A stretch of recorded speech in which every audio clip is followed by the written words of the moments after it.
শেষ পর্যন্ত মোর ভাই ভইরাই দিল লেয়ারের বাইরে। তো ভিডিওটা দেখো, যদি ভালো লাগে অবশ্যই সাবস্ক্রাইব করে পাশে থাকবা। লালু ভাই, এইটা আপনি কার কাছে নিয়ে এলেন? ওনারে চিনস না তুই? উনি অনেক বড় তান্ত্রিক, এই দেশে ওনার লক্ষ লক্ষ মুরিদ। উনি নতুন একটা বই লিখছে, বইয়ের নাম শয়তান ধরার গর্জন। যেই বই পইরা নতুন কইরা লাখ লাখ মানুষ তান্ত্রিক হইতাছে। কিন্তু লালু ভাই, আশেপাশে তো কোনো তান্ত্রিক বা মুরিদ দেখতেছি না। আরে ওগুলা তো সব ফেসবুক আর টিকটকে। বাবা, সঞ্জনা নামের এক আত্মারে আমার ধরতে হইব বাবা, আপনি আমার সফল হওয়ার একটা উপায় দেন। যদি সফল হতে চাও তাহলে আমার লেখাই বইটি নাও, শয়তান ধরার গর্জন।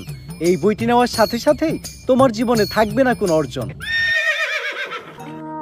আমি কথা দিয়ে কথা রেখেছি, শয়তান আসেনি তো ফিরে। আমি শয়তান তাড়ানো গল্প লিখেছি আমার সারাটি জীবন ধরে। আমি অন্ধকারে মোমবাতি জ্বালিয়েছি, তবুও পাইনি ভূতের খোঁজ। আমি ভূতের অপেক্ষায় ছিলাম, ভূত নিজেই হয়েছিল নিখোঁজ। শয়তান ধরার গর্জন, পৃষ্ঠা নাম্বার চুদলিংপং। বাবা, এটা তো মন্ত্র না, ছন্দ কইলেন। মার্কেটে আপাতত ছন্দই চলে। বাবা, বইটা একটা আমারও লাগবো। দাম কত এটার? মাত্র 1000 টাকা। 1000 টাকা দিয়ে আর কিনুম? 1000 টাকা হাতে নিয়ে ভূতের ডাক দিলে ভূত নিজেই চাল চলে আয় পড়বো। 1000 টাকা দিয়ে বইয়ের দাম, এই বইয়ের বিশেষত্ব কি? এই বইটা আমি আমার নিজ হাতে লিখেছি। দেহি হাতের লেখা এত খারাপ? দেহি বইয়ের প্রথম পৃষ্ঠায় কি লেখা?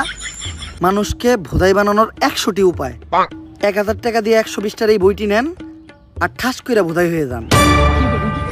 এখন সফল হইতে গেলে তো এই বইটা লাগবেই, তো এই বইটা আমি নিয়ে গেলাম। বইয়ের টাকাটা? ওইটা আমি হোয়াটসঅ্যাপে পাঠাই দিব। গুরু, আজকের থেকে আপনার লেখা এই বইটা পইরাই আমার শয়তান ধরার যাত্রা করলাম শুরু। শয়তান ধরার গর্জন, পৃষ্ঠা নাম্বার চুদলিংপং।